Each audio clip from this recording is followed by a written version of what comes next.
أبو علي يقول زوجتي زعلانة 5 أشهر ما رجعت وعلى حال الطالب بنفقة.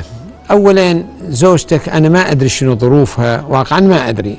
قل لها أنت شوفي بابا، أنت من رحتي وقمتي دعوة وأخذتي نفقة من عندي، اعلمي رجاء انتبهوا، اعلمي أن هذه النفقة اللي تأخذيها حرام، شرعا حرام. ليش حرام؟ نفقة من زوجها، مو النفقة في قبال الطاعة، هي خارجة عن بيت الطاعة.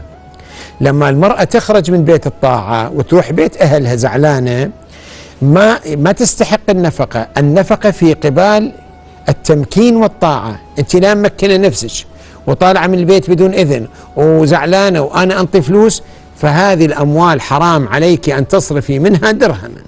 هاي فهمها. إذا متدينة خلي تراقب نفسها، والله يصلح الأمور.